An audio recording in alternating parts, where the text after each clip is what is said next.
it's Mr. Ed and Good Time Charlie. He's right back there. Come on. Yeah, look at his shadow. There he is. He's right in there. This morning it is early. It's probably about 5:45 right now, and it's still kind of dark.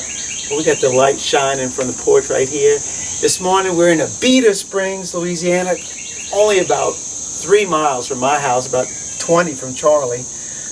And then that's about 10 miles from the Abbey. We've been here, Charlie and I have been here. Charlie and I have been here 2 times. I've been here 4 times removing bees, not from this house, but just in this yard. We've taken them out of the pump house, I've taken them out of the trailer, and I've taken them out of one other place on the property. And this morning I'm back because bees have now moved into the bay window right here.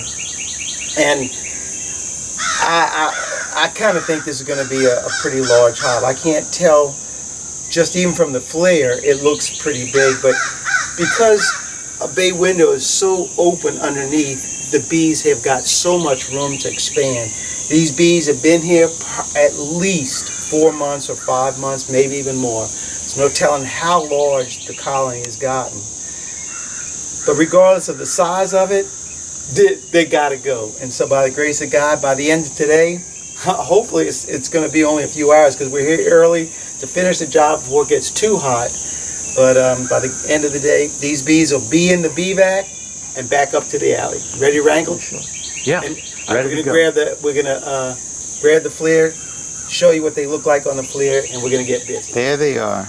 They're right in that section.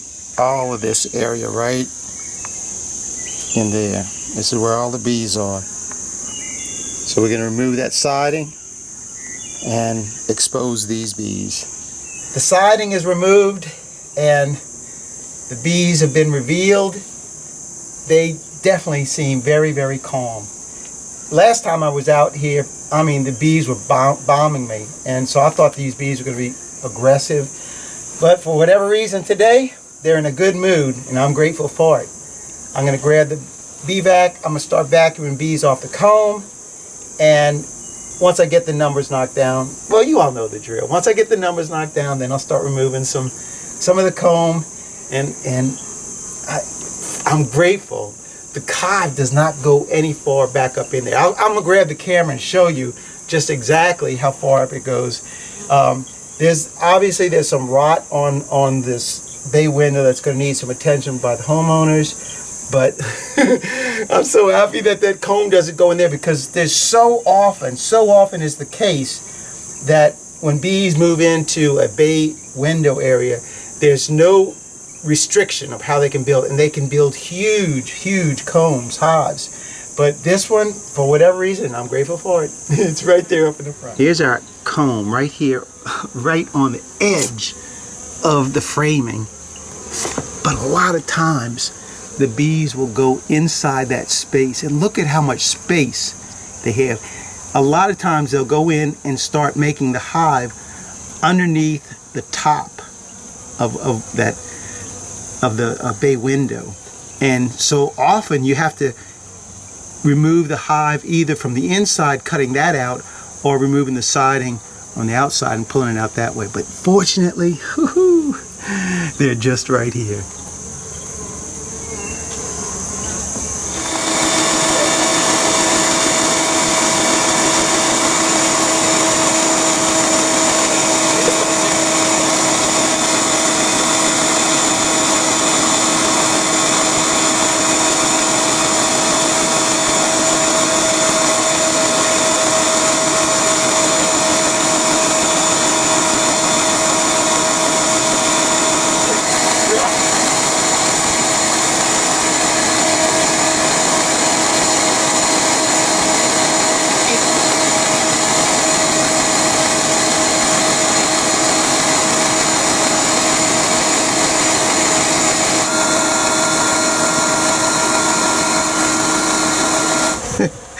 Well, like I said, these hives have a way of getting very large underneath these bay window areas, and now with that first piece of comb removed, I think I can give you a better idea of what the size of this hive really looks like. Look at this. It is huge. It's huge. It's just deceptive in that what we could only see from the front side. But once I removed that first piece and I was able to look inside of the area, that now you see just how big this hive is. Whew! And I thought this was going to be a quick one. All right, I had to take off this side because I couldn't access the comb all the way. And I'm going to show you why I couldn't.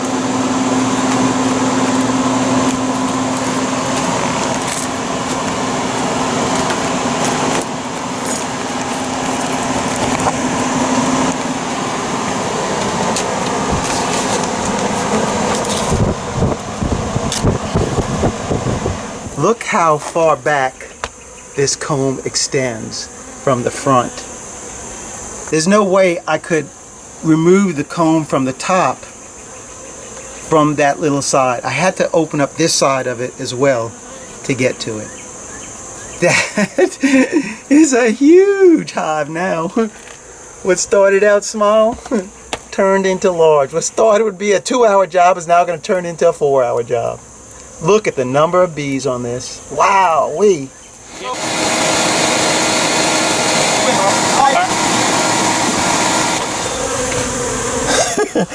I'm a little bit better perspective for this hive to show you just how large it is.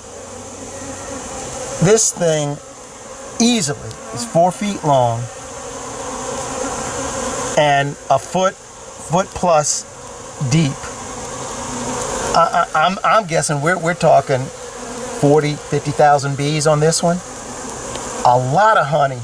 Look at all that honey at this end, and down then that end the brood.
Man, this this hive is awesome. It's just a mess. Mike Rowe would just be right at home in this. This is a really, really dirty, nasty one, this one. I mean, I am covered with honey, with dirt, with mud, with bees, stings, you name it. I got it on me. Charlie, look at Charlie. Look at Charlie. Look. You can tell who does the work. Crystal clean right there. Crystal clean. Look at that. Yeah. Oh, wait a minute. Give me this camera. Look, I want you to look at this guy. Mike Rowe would be impressed. I mean, this is a brand new suit. This is a brand new suit. I mean, look at his pants. That's all honey down there. It's just a mess. I mean, sticky. A mess. All right, let me show you what we got. Now, I think we're down to the last 3 pieces of comb in there. And I'm telling you, the robbers out here are fierce. So that's really why I've been working as fast as I can to get through it, so that we can get this comb out of here and let these robber bees take over, because they want to take over. So I just wanted to show you where we are, and we're just about done, and I can feel that growing anticipation of our queen being found. Let's see if we can find her. Oh, man.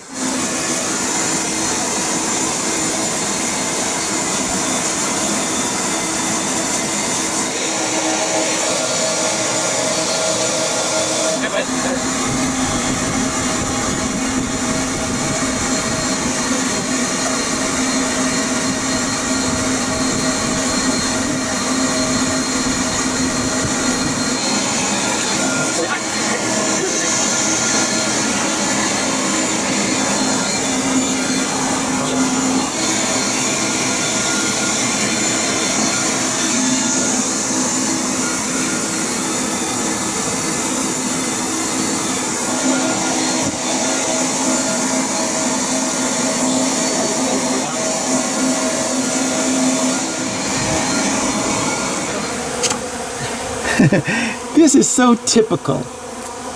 We got everything out. You got that tiny, tiny, tiny cluster of bees right there. And I saw her big old shining butt in there. So I got it. Oh, there she is. I see her right there. I can see her butt right there shining. Maybe she's going to move and we'll get her on the camera. Let's see. Now she's just digging for herself behind all those bees right now. There's her butt right there. I can see her butt. All right, let me stick my finger up there. Charlie's just going to have to grab the camera at this point. I'm going to see if I can just flick them down. Well, no, I don't want to do that. No, don't want them to fall in there. There she is. And she's just running up in there, Charlie.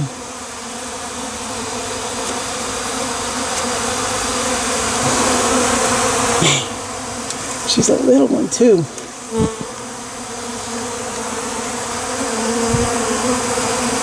There she is. I can't get her because, I mean, it's right in the corner, Charlie. Right in the crack, yeah.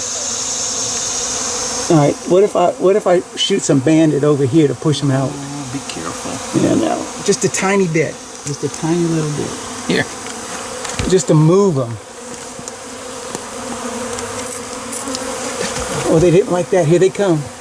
Let's see if I can get her to, if she don't fall. There she is. Oh, Jeff. Got her.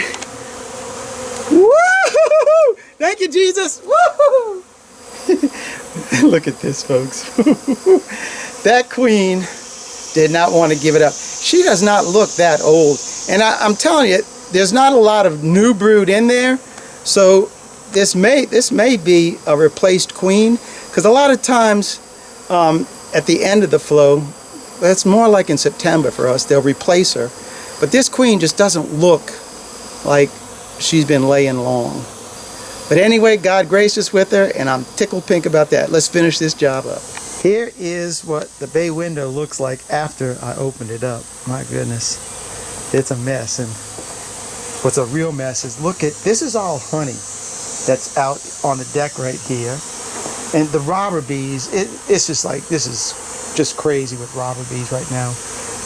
Now, one good thing that, because I live so close here, I'll be able to come back in the evening, this evening, with my everything bee vac, and I'll be able to vacuum up the hive bees because they're going to be clustered up somewhere around here, and I'll be able to get the rest of them. But that is the aftermath. You think there was a little bit of water rot around it? There's no termites. It's just water damage that the water would just run from the roof, bounce on the deck, and just start rotting everything down here. This is Louisiana, and we do rot pretty good down here. So this is robber bees and the nasty mess that's left.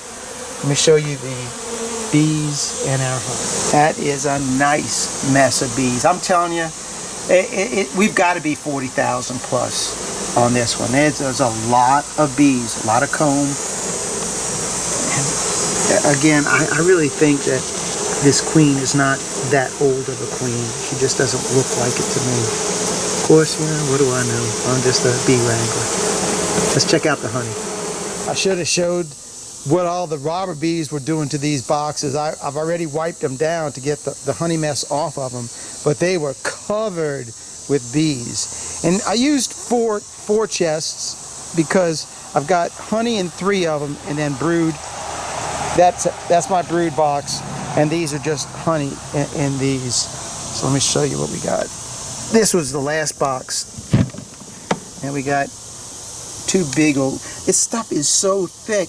The only thing I can do with this, I can't even frame it up. It's going to have to be crushed, strained, and then fed back to them, and then they'll just have to. I'll give them some drawn comb and some of their comb, but there's no way I can frame this stuff up.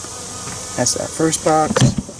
Now this box right here has got most of our honey in it. Look at that. Oh my gosh, that is a lot of honey in here. Ooh, it smells wonderful. And then box, beautiful comb. Now some of this honey, I think it's going to be thin enough in the frames that I'll be able to frame it up. But most of it's going to be crushed and strained. And in this box, here's our brood comb right here. And I got some honey on here, but I'm going to have to keep this stuff pretty dry. All right. Oh. Yeah. Oh. All right. How long were we into this one? 3 hours. 3 hours. And for as big as this hive was, and not having Ralph here to open it up for us. Yeah, we did pretty good. For an old guy team, we're kicking some booty, huh? We're trying. Yeah. And we got out here early enough where it's still, I mean, it's not that bad. It's bad, but it's not. The humidity, golly. It's really bad. Yeah, Yeah, it's bad. Yeah, you know, we had a whole week that last week we picked up honey boxes for the Abbey, and then Saturday we spun honey. So we had a pretty rough week last week, and then he decides he wants to do a cutout on Tuesday. I was looking for an excuse to get out of town, but that didn't happen. But no, he didn't. He didn't think quick enough. That's what happens when he's so tired. He couldn't make up an excuse. I couldn't make up an excuse, you know. But it all went really well. It did. Given the situation, I think it went well. It turned out to be a bigger hive than I thought, even though I was expecting it. When I saw initially, I said, "Oh man, we got lucky." Yeah, I thought it was going to be 2 hours. But after I started cutting comb, I said, "Oh no." Yeah, it started growing. Yeah. All right, So, I'm done. Well, I'm done too. Thanks for watching. Keep on watching. We'll be making more. God bless, Mr. Ed, And good time, Charlie. we're out here until the next video.